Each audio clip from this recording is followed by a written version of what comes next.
Everybody please rise for the pledge of allegiance. I pledge allegiance to the flag of the United States of America and to the republic for which it stands, one nation, under God, indivisible, with liberty and justice for all.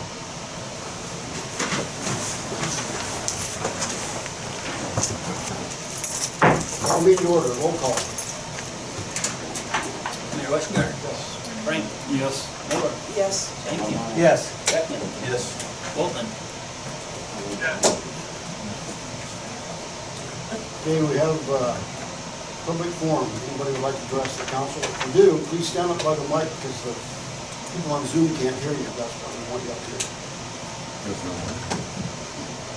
No mic there? No, No. they can hear you up here. I have an idea. Go ahead, John. My thoughts aren't so organized tonight, so please bear with me a little bit. Thank you all for your work. I support everybody here. And I used to say the only person I hadn't voted for was Terry Lease, and that's because he got more votes than everybody. Only voted 3 times. I'd like to talk about our city park, Speaker Park. It was a novel, quite novel idea about 100 years ago, 1925. Everett Speaker, Bill Dean, there was a parks board, and it took a lot of foresight. That area down there wasn't well developed, and they had to move a road and they had to move a house. I don't know if there was a College of Design in Ames yet, but there was a Professor Diggs they went to in landscape. Landscape architecture was rather new. They brought in, it's the contour of the land and things, and they brought in like 30 different varieties of shrubs and trees and things, and put in gardens and that type of thing. And it really was a beautiful arboretum for about 75 years. And it seems like in the last 10 to 20 years, there's been an awful lot of artificial things added to the park, almost on a yearly basis. And I can see how, if you look at these things in the short run, I can see how these decisions are made between the Parks Committee and getting 3 votes out of 5 here and the mayor's approval. I think we need to take a longer view. I'm not here about the pickleball court, but I did hear there's going to be 200 or 300 feet of chain link fence around it. And what I'm saying is, after this is done or before this is done, there needs to be a moratorium for several years. At the rate we're adding things down there, it doesn't mean we need to be idle. For the next, say, 5 years, you can make a list of things. Jerry Huss told me years ago the veterans would like to make the memorial bigger. There's been talk of a soccer field. There may be more pickleball courts. This may someday be the Cooperstown of pickleball. Maybe it's going to be a fad that dies out after 5 or 10 years. But these are permanent changes to the thing. I recommend that after a period of time, 5 or 10 years, we bring in someone who's trained in design, a landscape architect. They see things that we do not see, and they ask questions that we do not see about the history of the town and looking down the road 50 to 100 years, and how things fit with each other, the artificial things, and with the landscape, and with different themes in the park. And when we keep adding something every 2 years or so, if, say for example, we could turn back the clock 20 years, and if we put 8 or 10 artificial items in the city park, how would we today put those things down if we had a grid and map that out? We might do that differently. You might have a splash pad down by the playground, and you might have forsaken something and put it in a different location. Or you might have had, like I understand we're going to do, the pickleball court by another court game basketball and that. And there's some things that are good decisions, and there's some things that are clear. I think 99 people out of 100 would agree that a playground belongs in a city park. Other things less so.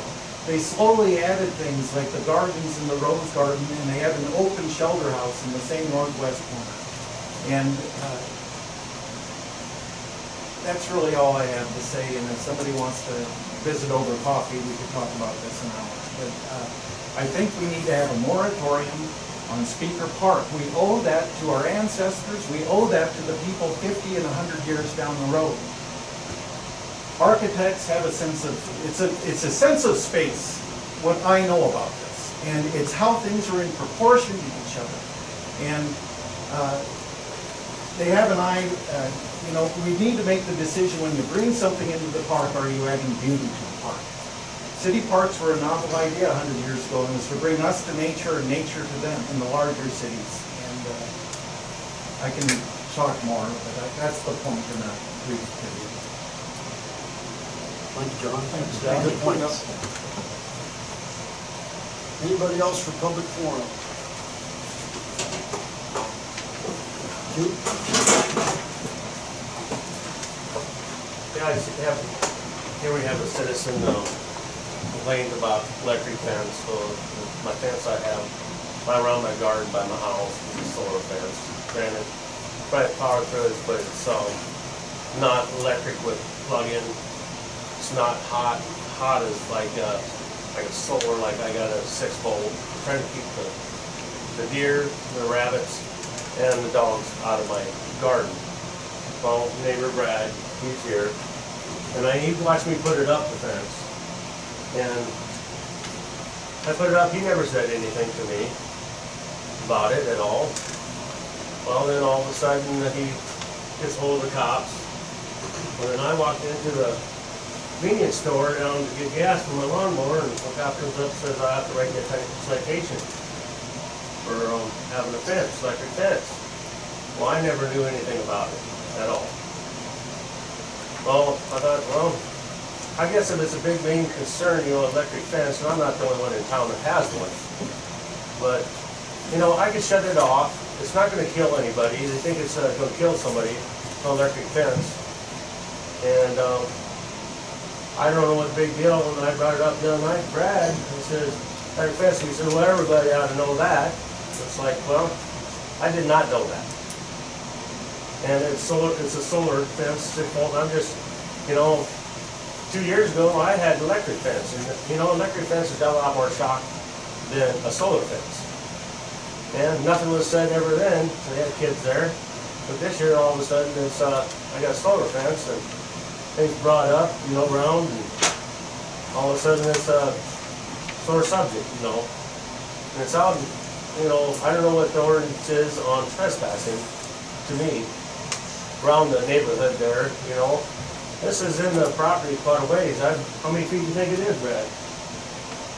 Probably 30. A lot more than 30 feet. I think I stepped it off, it's probably 50-some feet. And granted the ball, but my thing is, if it's that big a deal, if I shut it off in the morning, put it on at night. That's all I ask. I mean, it's not going to hurt anybody if you touch it. I mean, I wouldn't be afraid to go out and touch it myself.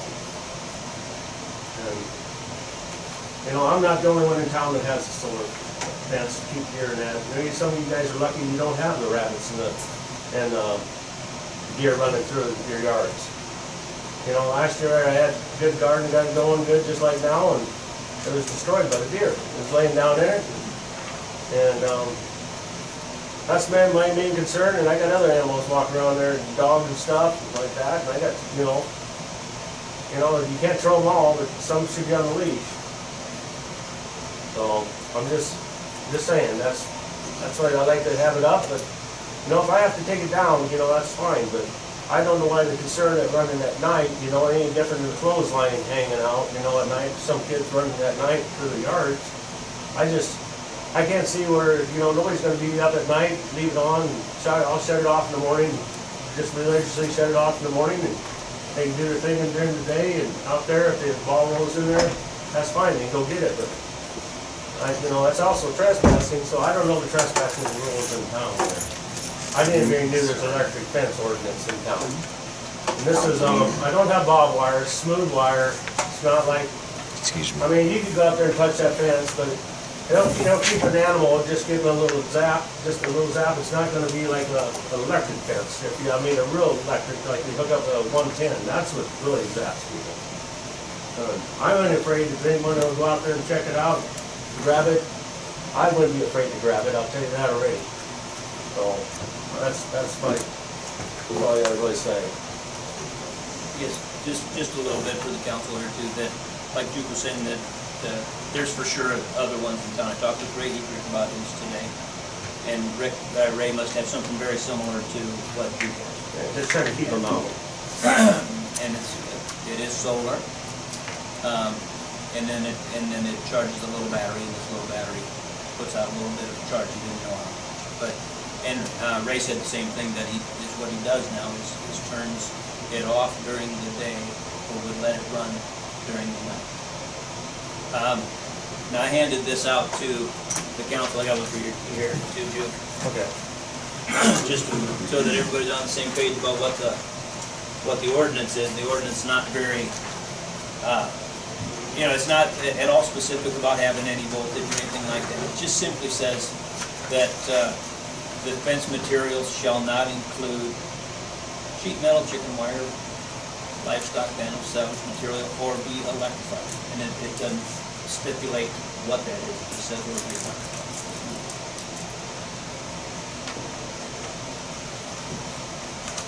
But like I told Brad the other night, I said, everybody shut it off, but, first thing he said is, it's an ordinance, I'm not out to hurt any kid or anything, I have kids myself, and I had a little grandson coming up there, hey, when I was out the farm or something like that, we knew better. You touched it once, you learned, if you didn't learn, you wouldn't touch it again.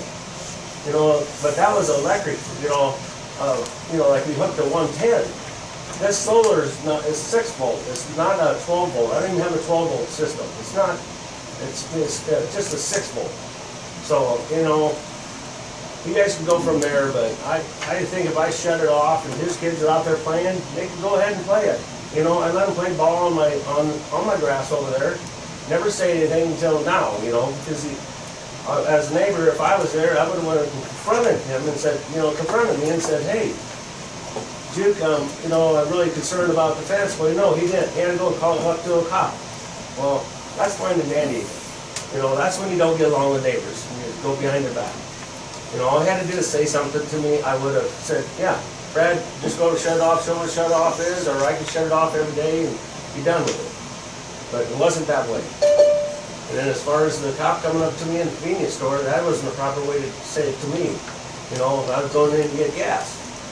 Because we got to give you a citation for a fence. Well, job's a job, but I'm not there all the time. Well, you guys all know I mow a lot of lawns and stuff, and I get home late and stuff, and it's the way it is. It's just life. So, we go from there. Thank you. Thanks, Jude. Yep. The council can't take any action at all tonight, other than the fact that the council members said that we'd like to look at this ordinance at a next meeting or something. I'd have to have some council member bring that up, if they're willing to do that. Well, it's something we gotta look at, because I see both sides of it. Well, we need to get it addressed the right way. So maybe we could look at something over there at the next meeting to discuss. So we can find out what some other towns are doing. Yeah. Same problem. Brad, do you have anything to add? I'm not out to start arguments to fight with people about it. And I just put it up. I didn't go to the cops. I talked to Scott about it. Just because I didn't really know the whole ordinance on it. And he just told me we can't have a fence in town, electric fence. He said we would take care of it from then. And it wasn't just me. I had some people stop by, with their kids, and what's the deal with electric fence over there? I tell my kids to stay away from it, and they're like, which I did when it was split up. And, they had to tell their kids a couple times, make sure you stay away from it. Understand it's only maybe 6 volt. I can try to program electric fences, it doesn't feel too good. But, if you had a little dew on the grass, barefooted kid, 3, 4-year-old kid walks up, touches it, it might knock him down pretty good.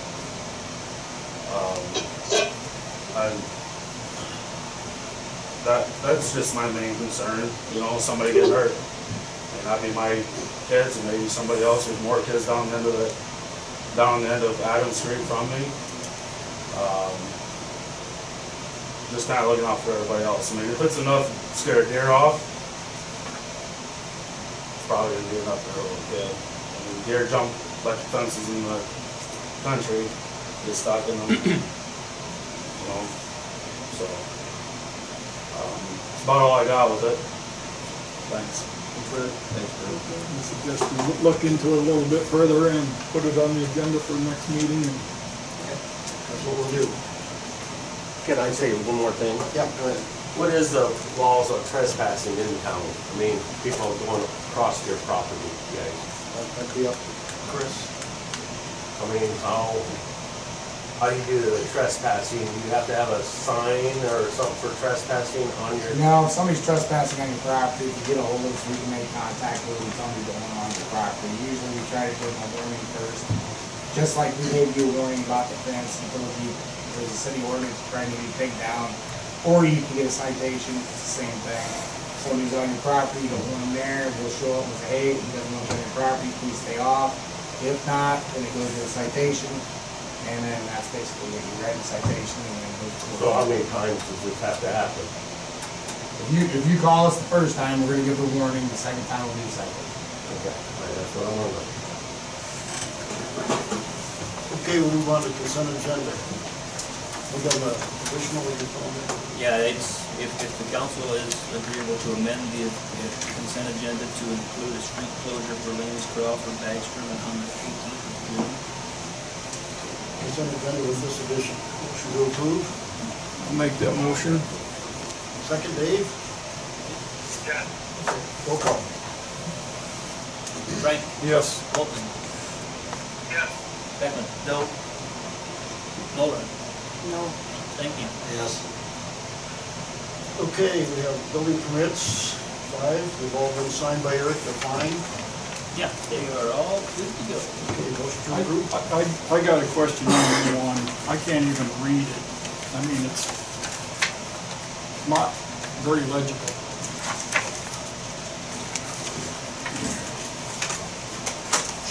Okay, where are you at? Page 37. Yes. Chuck LaGuerre is basically adding a carport at the end of his garage. Okay? So it is attached to the garage in a substantial manner. And yeah, he would just look at putting this carport there. And then a sketch that he gave us is actually kind of an end view from what the carport would look like. It's 6x6 post with a metal roof and an open inside. Is it enclosed on the one on the left side? It says it's open all 3 sides. Yeah, it's open all. It's open, Okay, open it's on all attached to three the sides. garage. All right. Attached to the garage. All right. More questions? How close to the street is it? We do have I do have that answer. I didn't include the checklist. But he has checked that. And Eric's been out to check everything. Like you said, I couldn't read his handwriting. That's right. Wait, I tell you, when he came in, we sat down and we talked through everything. A motion to approve? I'll make that motion. Second. Second. Roll call. Beckman? Yes. Thank you. Yes. Mulder? Yes. Frank? Yes. Waltman? Okay, we're gonna open the public hearing on our zoning change from Sliver LLC. Chris, you want to tell us regarding what we want to do? Well, yeah. We'd like to get our lot at 214 Harrison. 314, excuse me. I didn't bring my glasses tonight, sorry. Changed from residential to R3 to allow us to do a triplex on a lot and a half rather than a duplex. One other thing I want to make sure that it's, clear. that this is not Lakeview Lumber.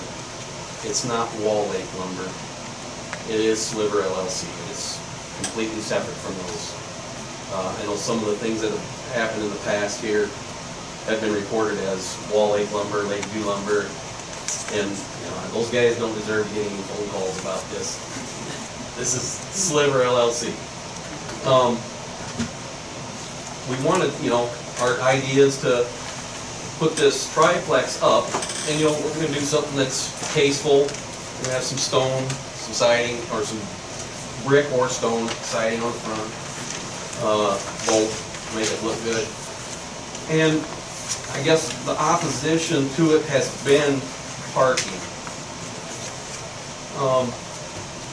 There were, when this land was developed up there, the street put in, there were 16 lots up there. Today there are 7 houses on those 16 lots. And there's one other, take that back, there's 2 other buildable lots with any chance of probably having something built on them, and very unlikely that one of them would ever have anything built on it. There is another lot that you guys gave a building permit to here a few months back. That has fallen through. They're not going to build. They actually sold that lot. Had they built there, we would not have, obviously requested for a zoning change, probably, because that would have filled up that block. We would have done probably a duplex at that time. Whether it's a single-story duplex, we've thought about 2-story duplex, looking to attract maybe younger families there too. Something that would, you do a 2-story duplex with 3-4 bedrooms, you get a bigger family in there, you can get more rent. We're just trying to make sure that it makes fiscal sense for us to do this. And so that's where we're at. We, like I said, the biggest opposition is the thought about the parking, that there would be so many cars out in the street. Each one of these apartments has a driveway and a single car garage. We are targeting the elderly. Usually somebody that's widowed or a widower, either one. We don't look for there to be an immense amount of cars parked in the street from this. However, it's in the past, I guess the question arose at the P&Z meeting, who's got the more right to the street. And I say it's anybody who's there. The neighborhood should be able to use the street just the same as anybody else. And in the past, there's been several things, activities in the neighborhood. That's changed a little bit now. The demographic has changed a little. But the thought that, you couldn't get an emergency vehicle down there, well, that's not just the case because of that wouldn't be just the case because we have a 3-plex there. I don't think we're going to contribute to that problem at all. So, I guess I don't really have anything else to say. I don't know if you have anything to add, Aaron, but that's why we requested the zoning change, and we know the city has a need for housing, and we're trying to fill that gap a little bit. Thanks. Anyone else? Aye. Well, it's always hard to go against your friend. I probably won't ever get lumber cut again. But Judy and I are not against development. We're really not. This is a safety issue as far as I'm concerned. Our street is 26 feet wide. Every other street in town is, as far as I know, I'm sure there may be an exception, but every other street is 34 feet. I called Toyne, found out that the average fire truck is 125 inches. That's 10 feet, 5 inches wide. Something I didn't know is I measured my white pickup with the long mirrors, and it's 10 foot. it's quite obvious that if you put two 10-foot vehicles on one on each side, a fire truck or ambulance cannot get through. I will not throw her under the bus, but Judy Kramer is a little bit older, and Judy and I are a little bit older. We have a lot of kids down there, Werderhoffs, the new ones, Erica and John have a lot of kids. So if two trucks are parked, two vehicles are parked, we couldn't get a fire truck or an ambulance through. All of us that built there are built there because it's a dead-end street and it's a quiet street. Just the other day, I walked out and in the middle of the day and in the middle of the street was a bicycle laying there. Nobody thought anything about it. It was one of the kids and they just left it. But what I'm saying is it's kind of a family street. I know that a duplex can be built there. I know that a single dwelling could be there and you'd be all for that. But I just think that when a triplex and we change the zoning, I think there will be some issues with public safety.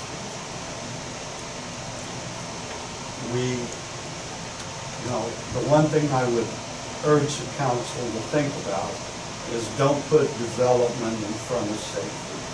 It's a bad thing to do and it'll get you into trouble. And I'm not saying that Chris and Aaron will not build a beautiful dwelling. It's just that keep it a little bit simple and let that street be a quiet street. Thank you. Anybody else? I might have one more thing to say about it. As far as a duplex being, keeping it as a quiet street versus a, let's say, more populated street. Duplex versus triplex. Like I said before, if we were to do a duplex, we would probably target a different demographic, which would mean maybe another family, say like Erica and John's on the corner that has 7 kids.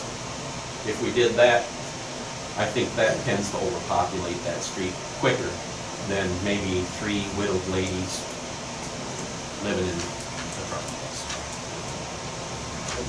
Just to add, of all the years I've been with the city, I've never had a police report that any of the duplexes involved parking issues. Well, I mean, we looked at 3 of the duplexes, which would be 6 tenants, and every one of them only has 1 vehicle.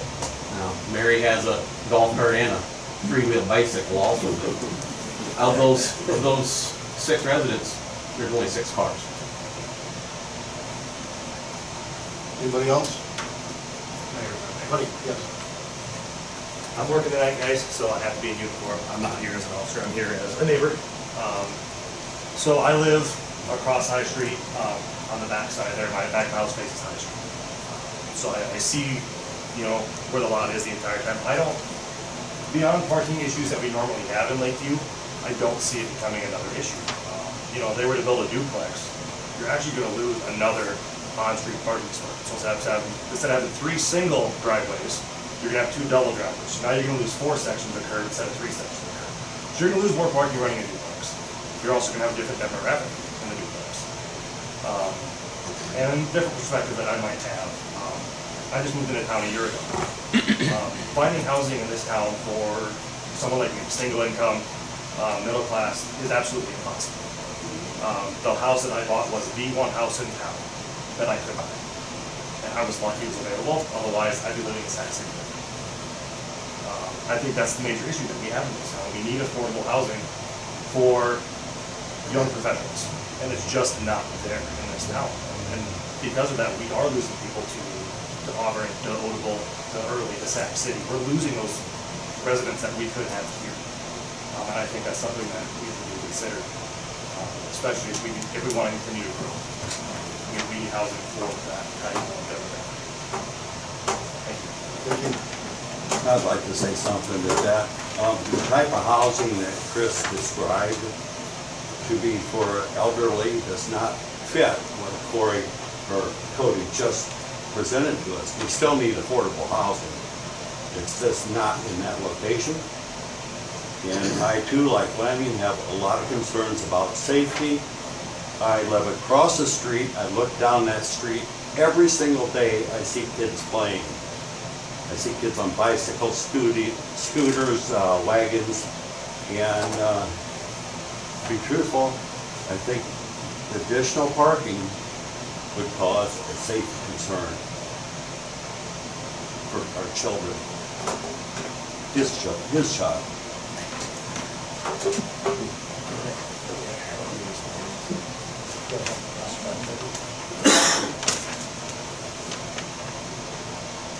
Close the public hearing, that will be the end of the public hearing.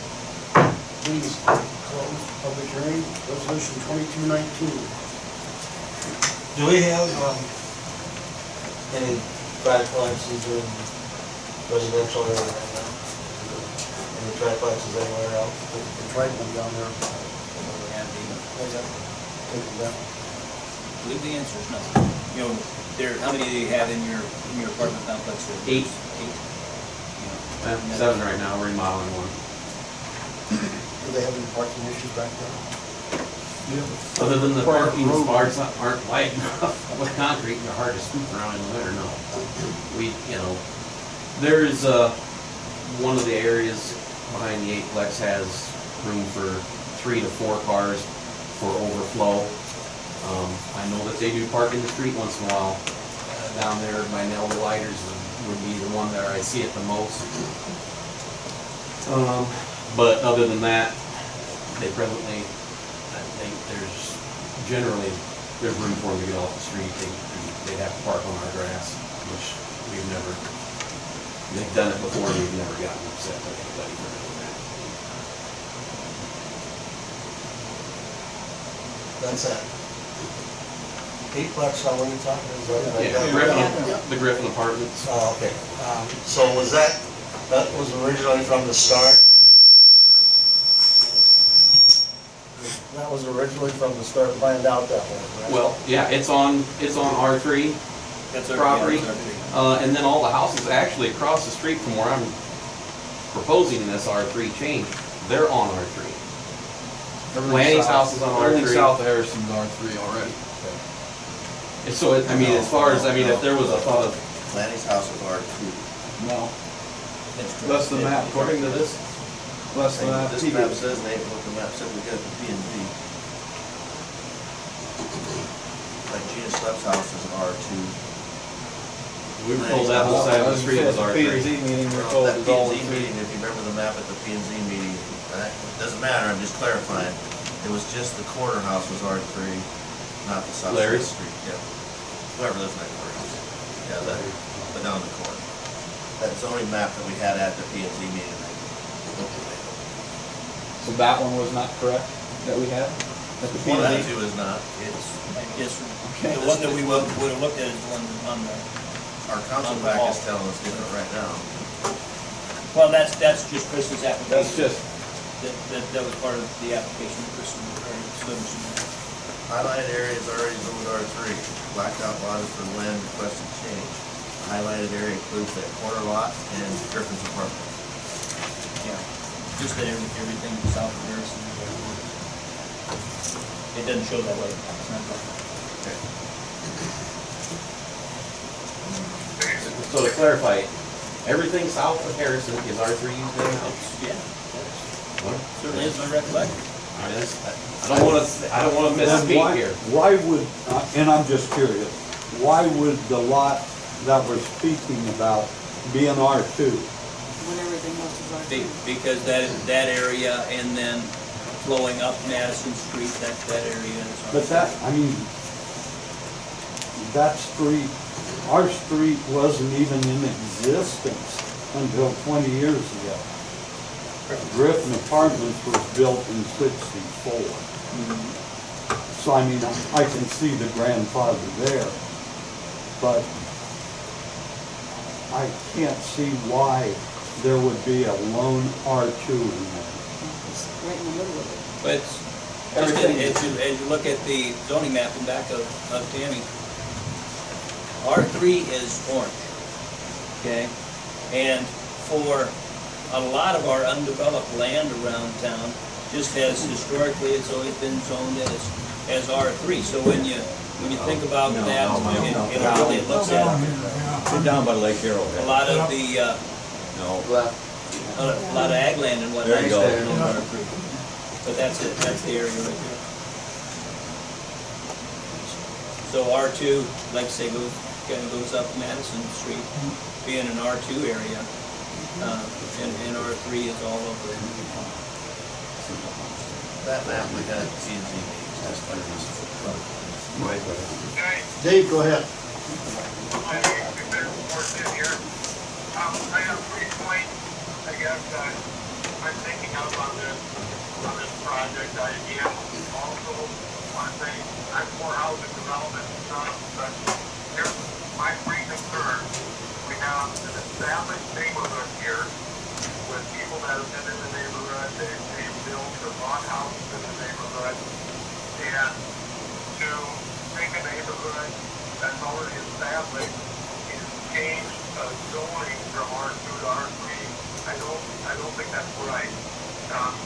Because that sets up a precedent that we can go into any neighborhood and change the zoning because we want to build a bigger and better something. The other thing is the street. I'm still concerned about the narrow street. If this was a 34-foot street, maybe I'd make it different, but I still go back to my first point.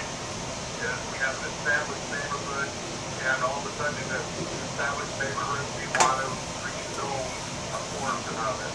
The other thing is, we have some neighbors around the area that are against rezoning that are established in there. So therefore, I don't think that rezoning in this particular instance is a good idea. Those are the 3 points that I wanted to bring out. As far as what's going through my mind, if this was on High Street or that all of the neighbors were in agreement that, hey, I don't care, I'd be in favor of it. But we have neighbors that have concerns because of the narrow street. I have a concern about that. We can talk all we want about, everybody's going to park in the garage and stuff, but when other family members come to visit and stuff, that could be a whole different story. But, I guess my first point was the point that I wanted to bring out,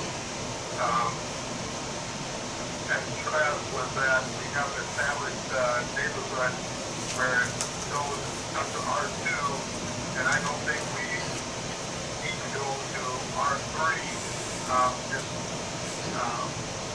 because of that fact that it's already an established neighborhood. We're going to set a precedent. I guess I'd be against that. Well, I've yet to see anything we've ever done have a unanimous decision by the public or anybody else. Resolution 2219, I need a motion one way or the other. Just behind us. We either move to approve it or deny it.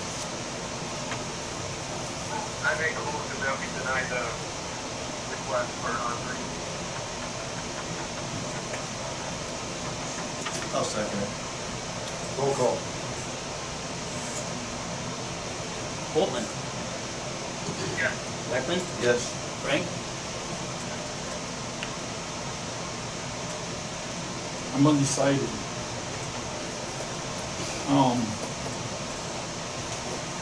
I hate this, I want progress, but I want safety. So the street's not gonna be wide enough as it stands now with 3 vehicles abreast. You're on the side of safety. And I guess that's where I'm gonna go, is on the side of safety, so, yes. Muller, They're on the side of safety. James Stankin, Yes. That, yeah, there was, and I say, my understanding is that's a unanimous vote for the motion to deny. That, Sorry, Chris. We worked for a couple months this winter for housing. We don't have that trust. I just wish it was on Whiting Street. I'll be your friend. Thank you. Okay, we have the incentive payment for JCC. Dave, you want to give us a update? Yeah, I'll try to do my best. I was in there earlier. You guys are watching TV or something. Checking out progress. So, we're pretty much done. We have the treater installed. Do I need to introduce myself? No, we don't. No. Just want to make sure. We still do need some wiring done. Jacobson's going to be out there here in another week or two. We'll be fully online. Plant will be fired up, full stream this fall. You did some this spring, didn't you? Some.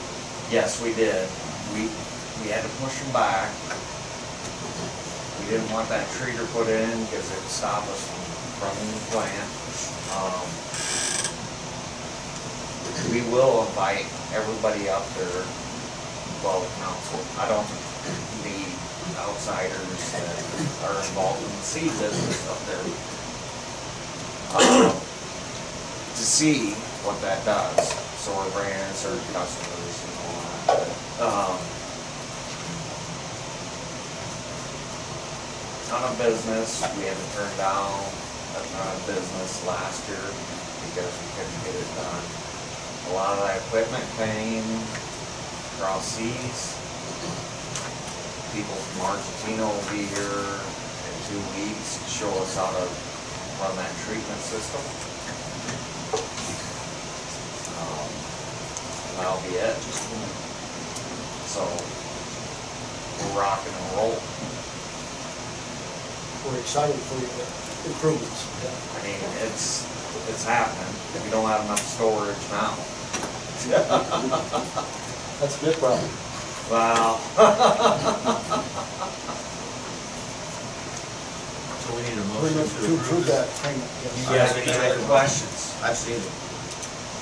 You just wait, you gotta see it in operation. This one doesn't. It will, You the make hair a motion. products at a lower price. We have a motion second to approve the incentive payment. Roll call.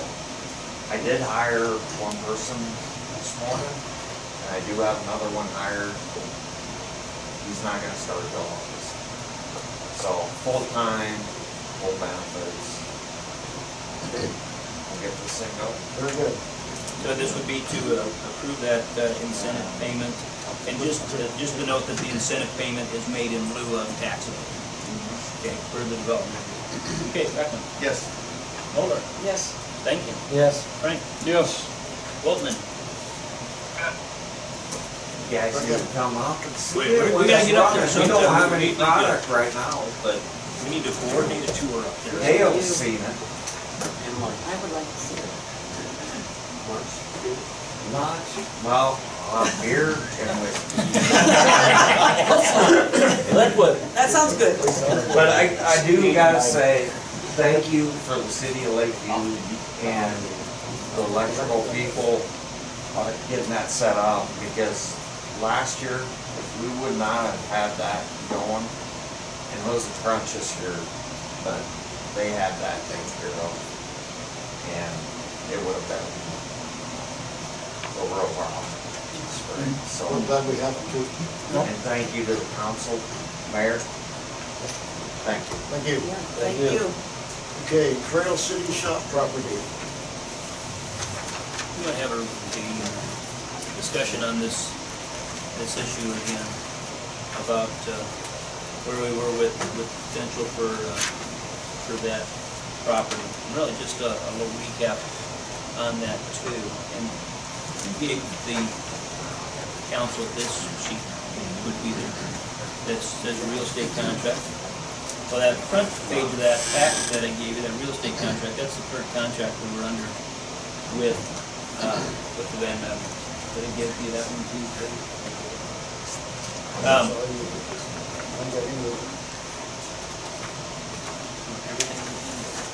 Oh, did you not get a stack of stuff? No, I was gonna recycle it later. I blame Dean. You got sewer, Tom. So anyway, just a couple things on this. So that, the front page there is the front page of that contract that we had agreed to. This was in November to go ahead and purchase that property.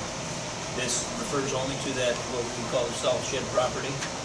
Okay, and then this has the city purchase that for $25,000. We made a $2,000 down payment, and then there's the annual installments that would be due at 3% interest. So I really just wanted everybody to be on the same page then about where we were with that. The remainder of the packet is actually that proposal that we had discussed last time, and this has to do with purchasing that railroad right of way, and then also involves some payment to Van Metters for what would end up being a quitclaim deed to that salt shed property, and just the attempt to clear that up. But so Dale, somebody you wanna? So I need to, if I understand this correctly, I need to make a motion to reconsideration of a motion that we had at the previous meeting, since it didn't pass, didn't fail. So then we can vote on this agreement again and discuss it, going by the. I thought that was too much. Two ties, so this passed, didn't fail. Which agreement are you? So I'm gonna make a motion to do a reconsideration of the motion that was done at the last council meeting. Since this is the next council meeting, we can do that. So now we can talk about that old motion again that was made the last time. No, there's be some.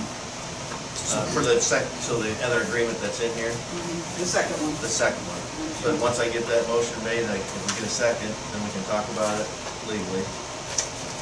So that's why I'm making that motion to do it right. If you second it. I'll second it. I think Dave said something. Dave. Dave seconded that, right? Roll call.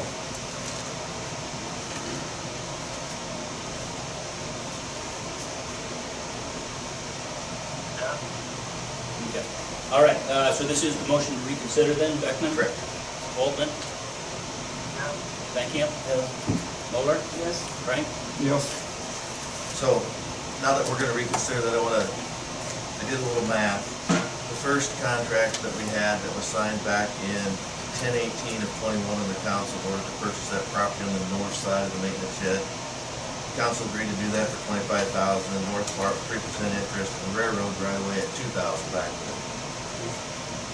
On March 14th, we voted to do it again in a different form for $3,000 for the railroad right away.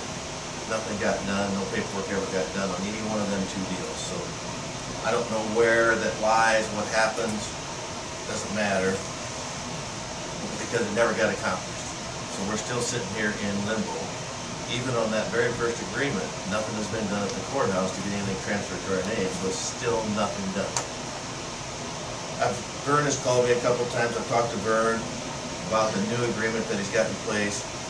We're gonna purchase it all for $11,000, void contract 217689. By doing that, we're gonna save the city $14,216.14. Over that initial first $25,000 contract with a 3% interest over the years. That's where I come up with them figures. If we don't come to this agreement, I'm afraid we're gonna end up in court, and it's gonna cost us a lot more than $14,216. The courthouse still has it shown under Vern Van Maveren or Hanson Silo property.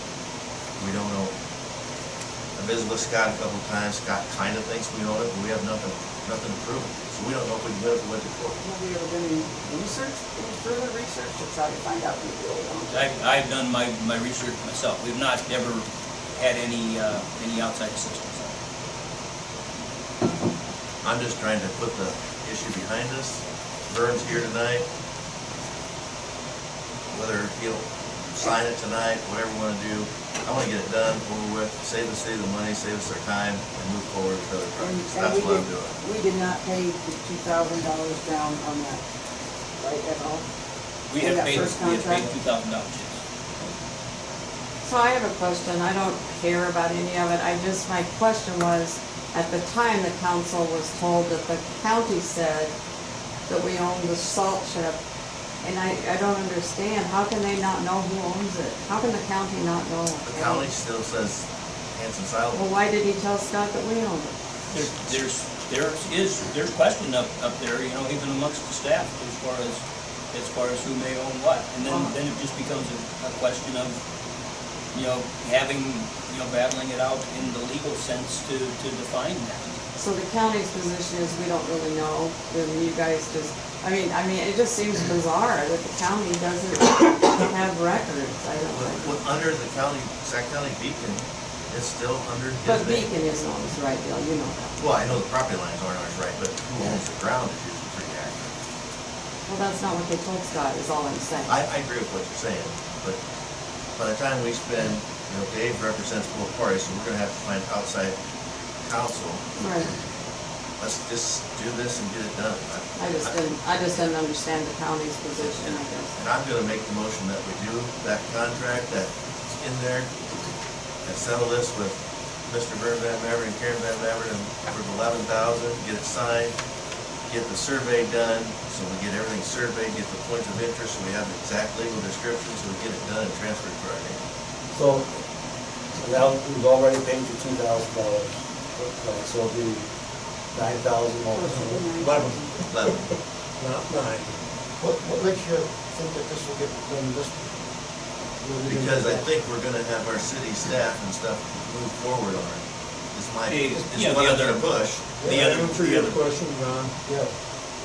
Ask Scott how many times I came up to see if he had it all done. Never done. And I know Dave Dent can get it done. And he did mine in 2 days. So it's not that he can't do it. I just get the runaround every time. This has been going on for 6 months. Have we got something drawn up that we can sign tonight if this? Yeah, that's the other thing, is that we have the offer to purchase is done. It's the same thing that David prepared for a previous meeting. But if that's the case, we're really giving 13,000 for it.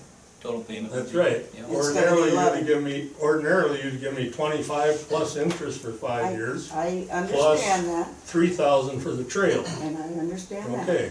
That was the original agreement. And my figures were minus that 2 already, so. Okay.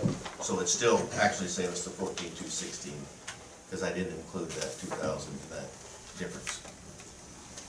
To be clear, Did you make the motion? I did. I'll second that. Roll call. Beckman, Yes. Frank, Yes. Mulder, No, Steinkamp, Yes. Waltman. Yeah. Motion carries.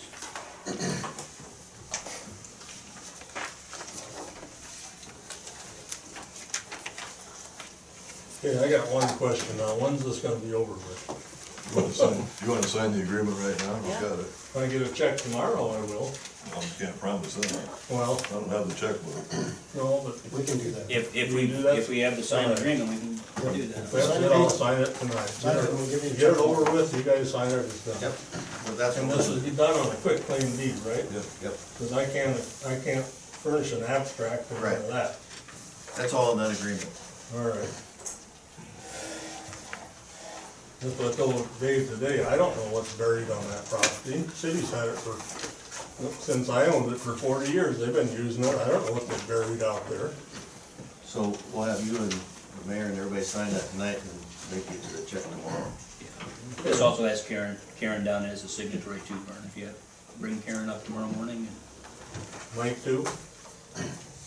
Mike's not on this. Okay, good. I didn't want him on there. He's on enough stuff. Good claim deed. Right, that's all I care about. Need a pencil.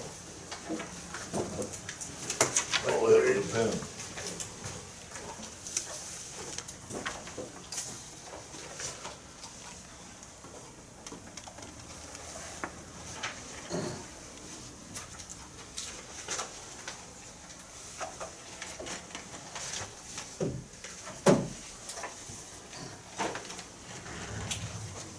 Thank you.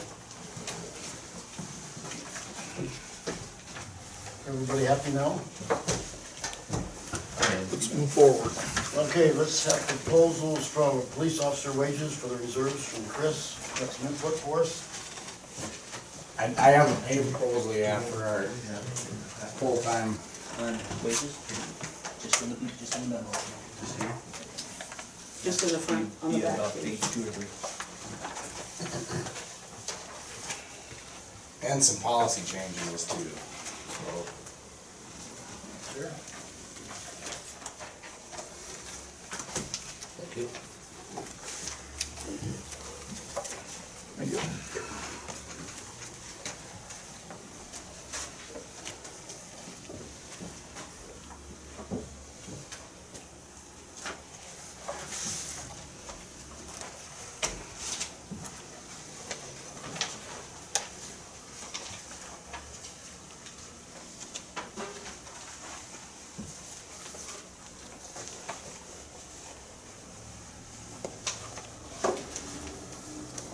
Kinda wanna talk us through all this stuff here? Yeah, I mean, the pay proposals, it's basically, what I'm kinda looking where we need to go as far as the department's concerned. Included in that is that distance that we talked about kinda last week. And kinda like what I'd like to see, rather than a mileage type deal, more of a time response type scenario. And finally, I'd like to, we gotta get a couple rifles for the vehicle. We don't have any rifles. I haven't got a policy for that yet, but I'm working on that. I mean, we all see what's kinda happened out there with, you know, down in Texas and stuff like that. We need equipment that we can respond and we can really, you know, help our guys out, so. The other thing I got in there, I think, an equipment, update equipment list for that, our personal policy manual. There's a few things that need to be added. And finally, I think, our reserve guy. Our reserve guy, he has a canine. He's certified, he can use it. He provided me a policy that he uses at his other reserve places. So I just want you guys to kind of look at that, see if that's something that we're interested in. When he's working, if we can use that canine when he's working and out there. At a cost? For the canine, it's gonna be whatever insurance. Whatever it costs for insurance. I think, he thought maybe it's like $100, but that's something Scott. Well, I didn't know if it was No, per hour, per day or whatever, or if we used him on an on-call basis, is what my question was. It's when he's working, basically, and then if we call him down, it could be just like his regular work pay. Yep, all right. I think he said he had a kennel to throw that we could put in the back of the Durango, so I mean, there's no equipment involved, it's just, he wants to be able to bring that certified dog down and use it when he's working, which would be a great tool, especially, school time, we get him down here and do school events with this canine and stuff like that. So if I'm quickly glancing through this, you're asking that we, not only the reserve officers get paid more, you're asking for all your officers Yes. to get paid more.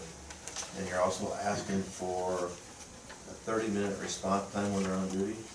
No, on call. Officers on call. Yes. So there's like 2 hours or an hour that they're on call, like they get off at 3. They're on call for an hour in case something happens, they have to come back out. So like at 3 in the morning, they go home? Yeah, let's say they go Okay. home, at 3:30 they get a call, they gotta be able to come back in. And the reason I did the half an hour is because if you look at anywhere in the county, you can get anywhere in the county in a half an hour. So that's why I said when you're on call, it's 30-minute call time. It would take me probably 20 minutes to get from my house down here. But we can only address the reserve pay, not unions stuff, we can't. Yeah, I just wanted to bring this up to maybe, I don't know if we can get a committee together, we gotta discuss it, we gotta start working through this.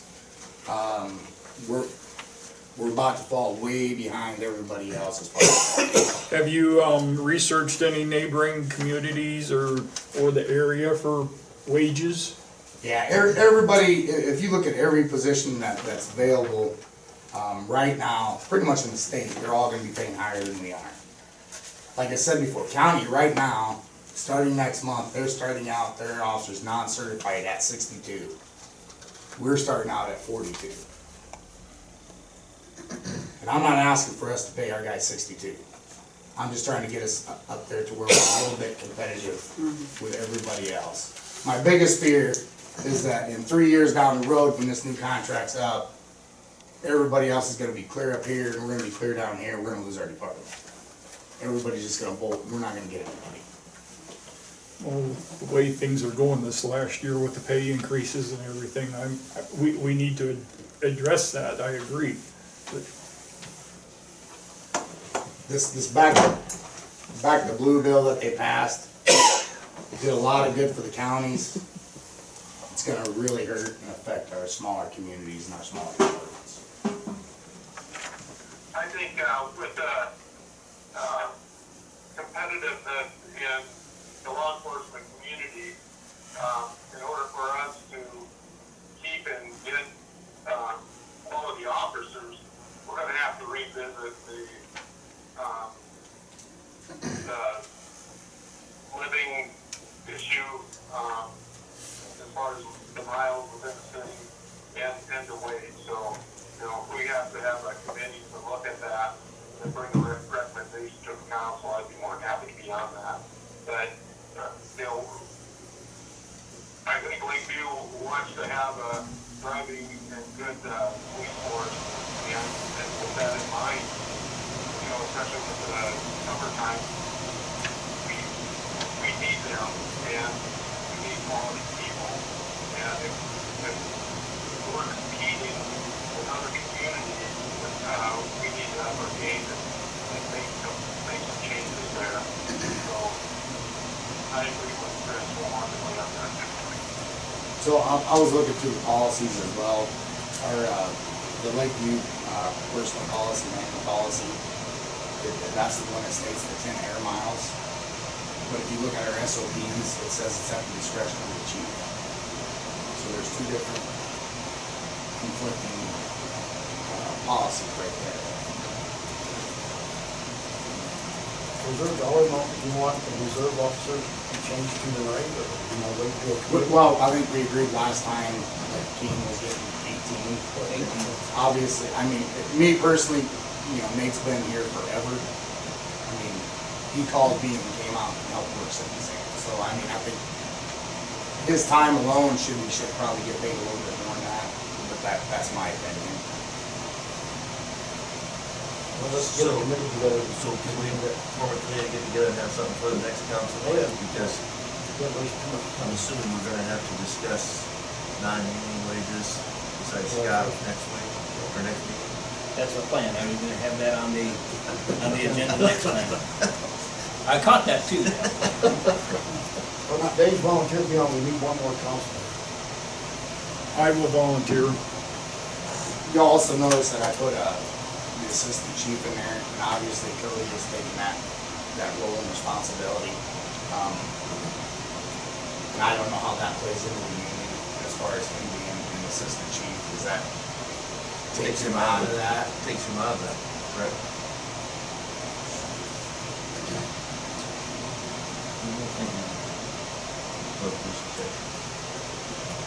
Mike, are you available all day long now, so it's out, or? Pretty much, other than therapy.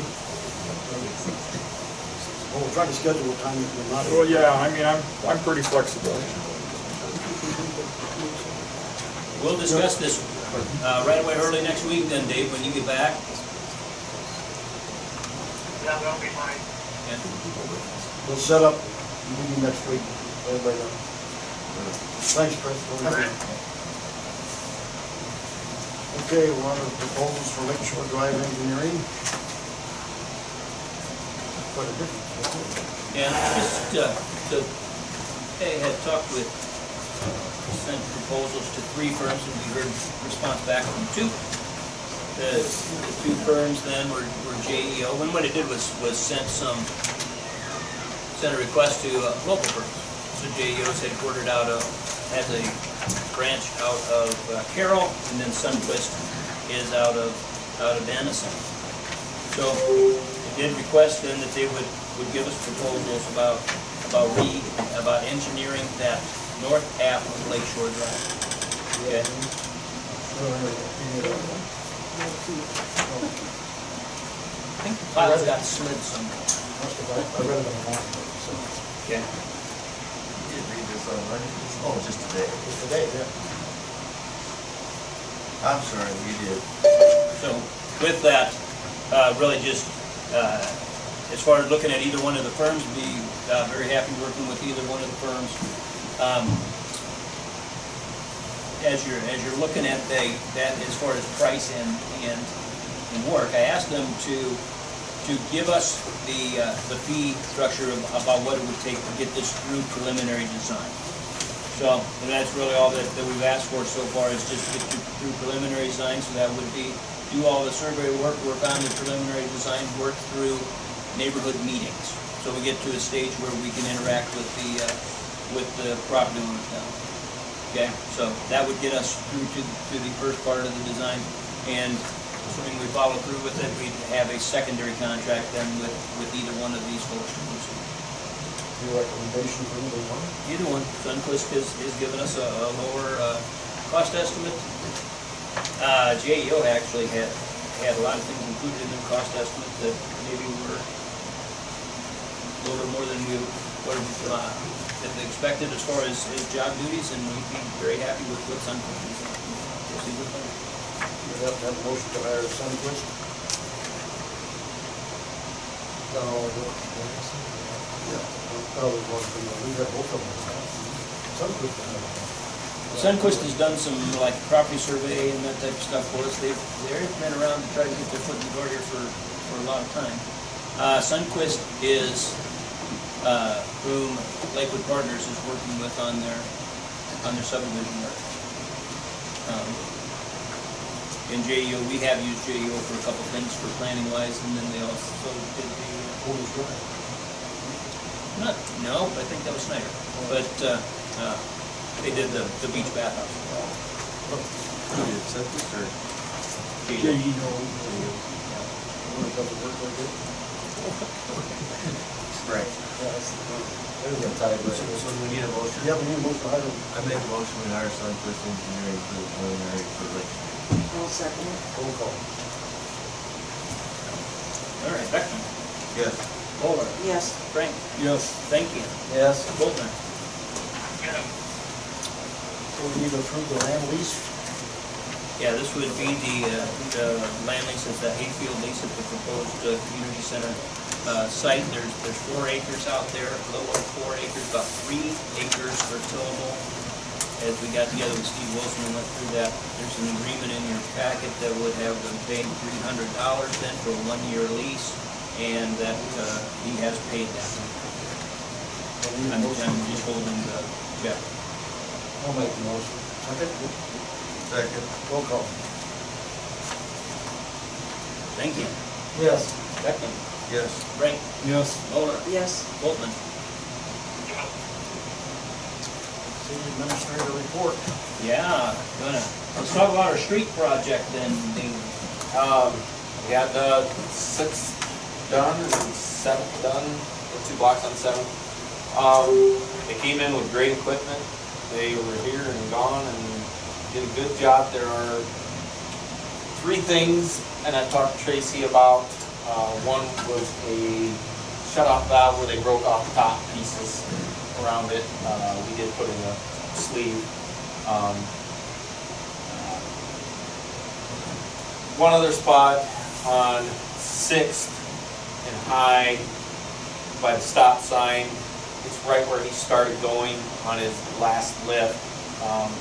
It's got some pits and stuff in it. He's gonna come back, fix it. No cost to us. What it'll be, he'll just put like some of the same stuff he put sprayed down on there, tack oil, then he just throws sand in it, and then it seals it up. The other is on 7th up by Jackson. You can't see it in, when it's dry, but when it's wet, you can see the two humps. They're pretty close together, about the size of the roller, because the roller was sitting too long in one spot. How he fixed that, he'll come in with a big weed torch, heat it all up right there, throw on some more material, and then of course you'll see the patch job. Or you can just leave that and you'll see it. You don't really feel it. I drove over it and you feel a little bit, but or you can put those patches in. Will the snowplow fix that? Nope. You won't even know when you go over with snowplow. So would you recommend these guys in the future? Yes. Very polite, very good crew. They were here, they were gone, and had no issues with it. Didn't he have a plan for Hanson Street that we can look at? He does. If you'd like to further look into Hanson Street with like grindings and stuff, or different options, he'd be more than happy to come back and talk to the city council about that. He can use the grindings we've already got? Correct. He can grind them down? Yep. There's a way to use those. Is there enough? There is enough right at this moment. And depending on how long you guys want to, if you guys want to do more streets, in the meantime, there'll be more grindings. It just depends on when you guys want to look into it and what to do. Is he gonna give us a cost then? He would give us the cost at that point.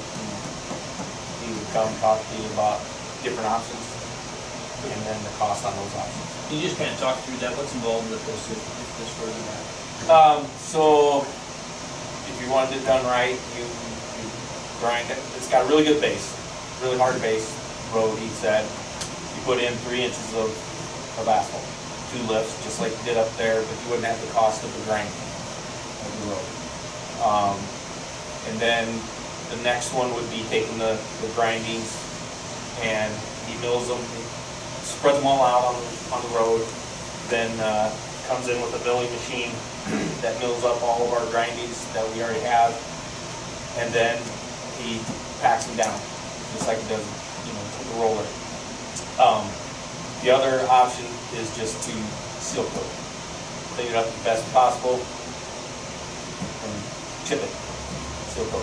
But he takes all the grindings and grinds them small enough that we can use them. Correct, that'd be That's the key. medium type option. So does he make any kind of effort to tell you how long that lasts? I know we're gonna have some big stuff go through, back there, there'll be some semis, Yes, there'll be different. that's why that option of the 3 inch, do an inch, inch and a half, and then put on another inch and a half, just like it's just paving the road is what it is. But it's got a good enough base, you don't have to tear much of it up, but you still got to get that pitch right. But at that point, you're taking a lot out of by Dickies and by Sands just to get that crown in the middle of the road. Is there any place close by here that they did that to, that we got to go look at? I can ask him. I guess Yeah. I'm not familiar with it, how that really works. Yeah, usually they just do roads that they've already, that I know of, they just pave them, that you can check them. I really didn't ask him if he's done any roads like that. I'm sure he has, but he knew exactly what should be done. Well, if we find that out, I'd be interested to go look at it. Okay. So this is not gonna happen soon, is that what you're telling me? I think we need to do a little more planning to start. We gotta figure out what we're gonna do with the grade and the height of that road, because we already got a drainage issue. Where's that property? I'd like to look at it a little bit, just don't hurry up and just push it up. But I mean, who's gonna look at it? Well, I think we're gonna look at it, because we just got a blueprint for a new house down there, plus the duplex, and those people aren't gonna want that. I meant, who's gonna look at it? I'm gonna talk to Tracy, the guy who did that. He's gonna look. Yeah. Yeah, he just looked at it as he's running the trucks and stuff across it. So is he coming back to do that? He will come back and talk to the city council If they direct him to do so? Is that the way it was left, kind of with him? with me to ask him to come talk to them about the options. And then they can direct him, okay, let's check in on this option a little bit more. Well, I've had a citizen question that, you know, that there's already a drainage issue there. If we put another 3 inches of lift on it, we're gonna create more of an issue for the duplexes that are back there. You know, you're gonna bring water from the north, and it's gonna run right past there. You know, when we get a decent rain, there's already water standing there and water running through it. Hopefully this guy can address those issues. That's why you need a professional to look at it. It just seems like you really gotta be comprehensive about the way you look at this thing too, that knowing that you gotta address the drainage concerns, that's my biggest concern, I guess, about doing a project here, is to address drainage, because we know we got an issue. When he comes to town, can we have him look at some other streets that aren't paved right now and see, look, if that's a possibility there too? That aren't paved like that in an alley or? No, we got a street, it's called street, was it Adams Street? Oh, Adams Street. If it's Adams. Like that. Yes, and I know there's some issues out there with rock, and it gets moved off, and then rock, and... Well, it's just basically like an alley. Right. But they, and I'm not against doing that, but they don't have near the traffic that Hampton Street has. Not near the traffic. There's more people live on No, that street. you come More sit. people that live on that street. That does everything to do with it. We got commercial traffic behind us, City not trucks. cars, City not trucks. cars. The trucks, yeah, I know what traffic goes down there, but... Yeah, when they built there, also, it's been a concern for 40 years. So what does that mean? You put it off for 40 more just because that's the way you didn't fix it before, so you're not gonna fix it now? I'm just saying, we gotta address drainage top and most.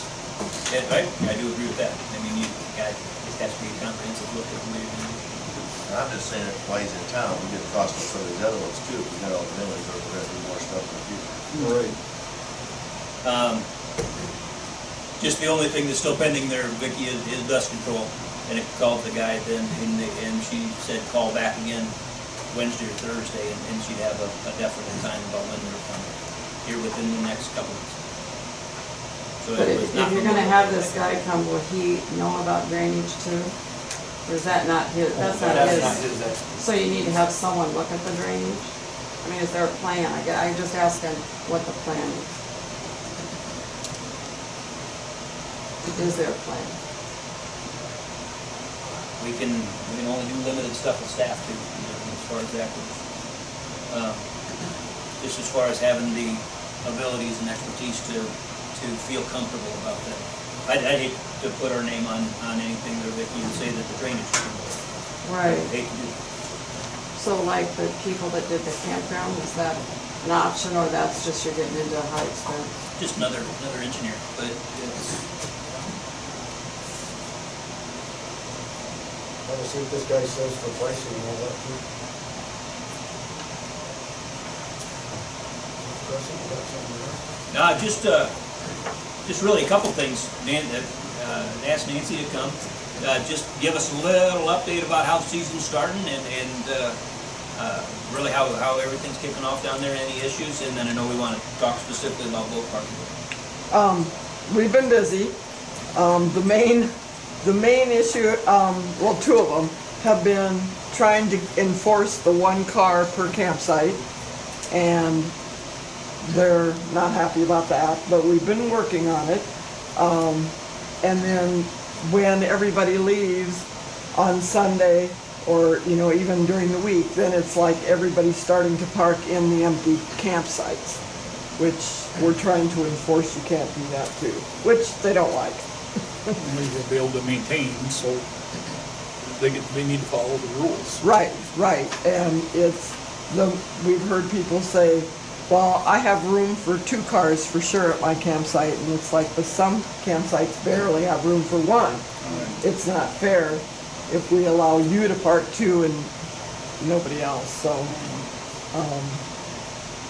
but we're working on it. It's hopefully gonna get better.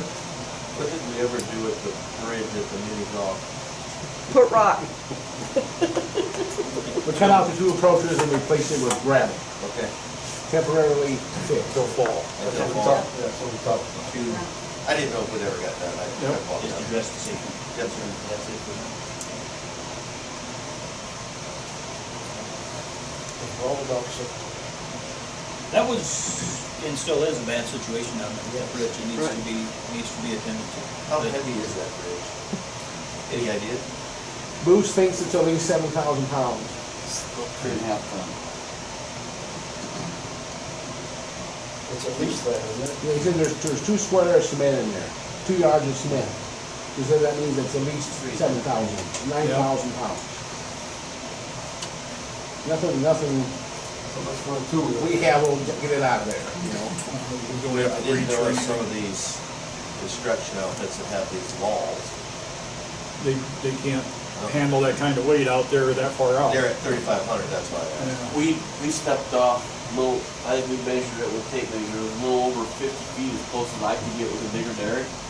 Our big digger derrick will lift 12,000 pounds, but not at 50 feet, because I can only reach 47.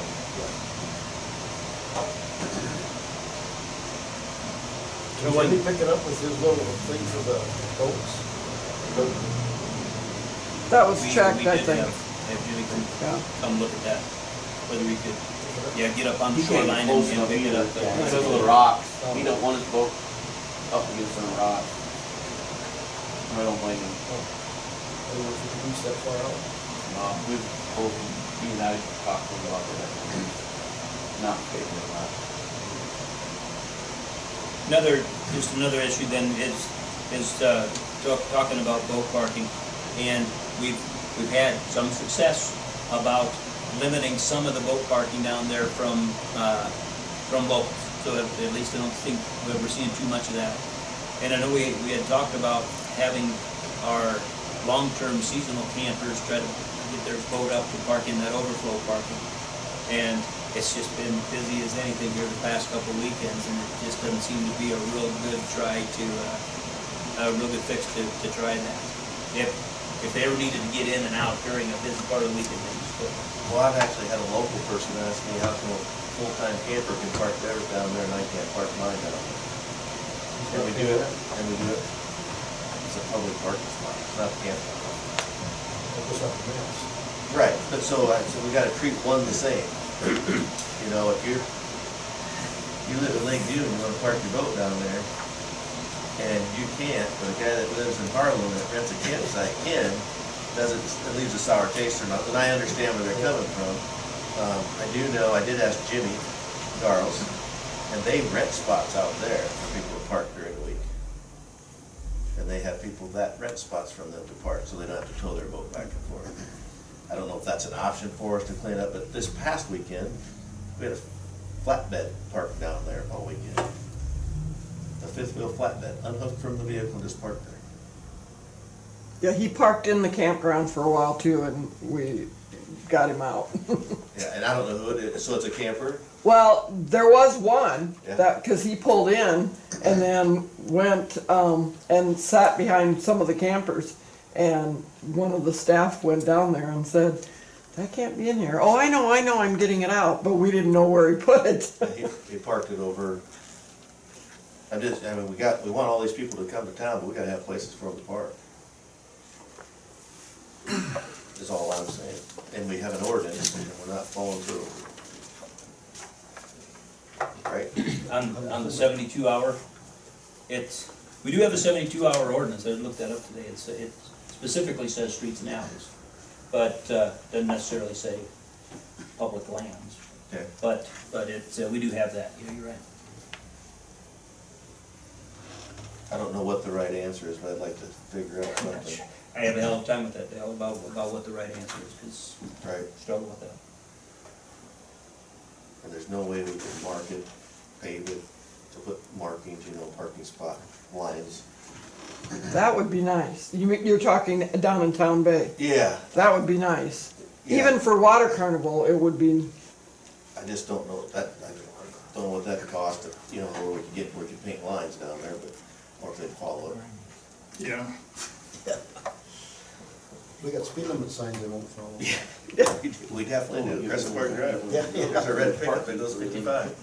Flatbed trailers and boats. But I don't know, maybe we can think about some type of ideas to help alleviate that somehow. Back there, way off that. As a group. Anything else? I do have a couple other things. I know Mike had talked a little bit about policies of the council, how we might go about, it's having policies regulating all of the type of issues that might come before the city council. What I wanted to talk with you guys about is the notion of a council policy manual. And this thing that says table of contents, it's a table of contents of a community's council policy manual. What's that paper look like?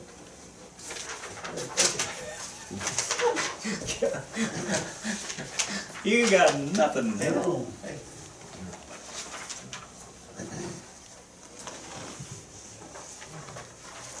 But these could be the type of issues that would be covered in a policy manual.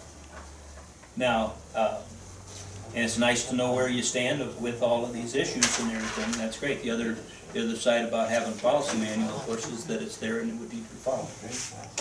Which, for years, we have not had all of these things codified about exactly how that happens. But we've managed to stumble through all these years. We have, sure. But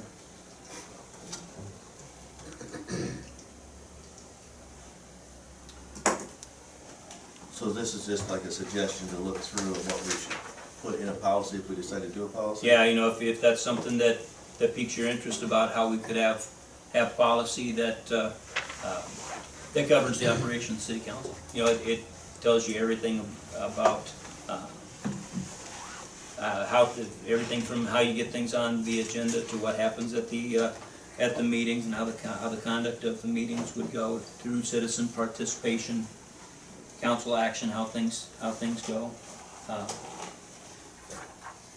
The motion to reconsider was laid out in here specifically about how that would go, and then some other things. This one is from a larger community that had a code of ethics about how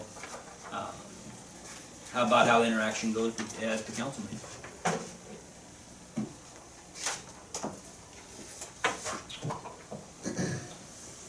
And I think maybe about my last things, two things. We can still have the city council stick around here. We are going to watch the third segment of the sewer movie.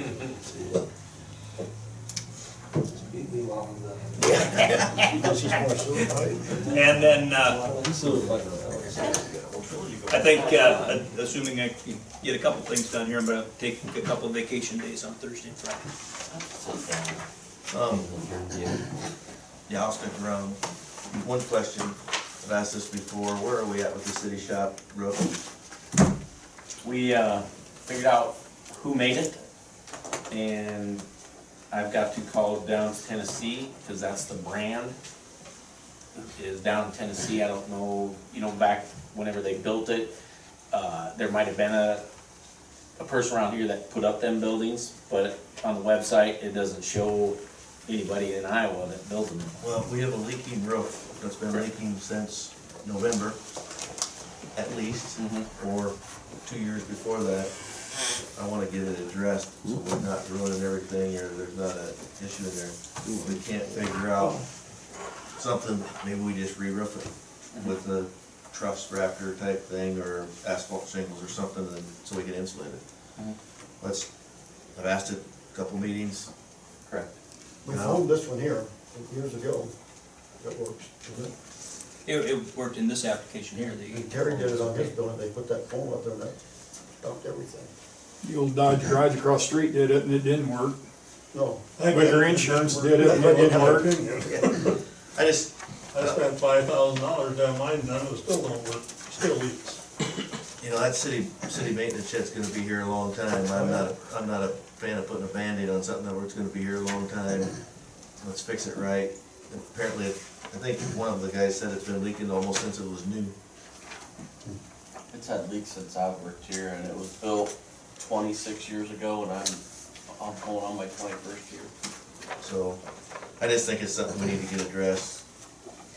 And also down there, between the new building in the old building, there's a big drainage thing, step-off thing, we either need to put a railing up or fill that in and put a drainage there.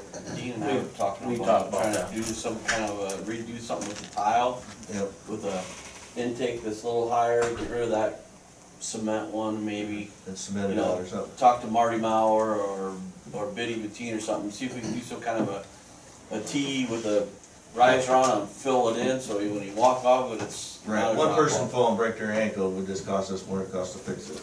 They got brought up when we put that new building there, but nothing got done. Yeah. Maybe we can do it this time. Anything else? Motion to adjourn? Second. Second? We adjourn. You bet. Have a good time there, Dave. They are getting me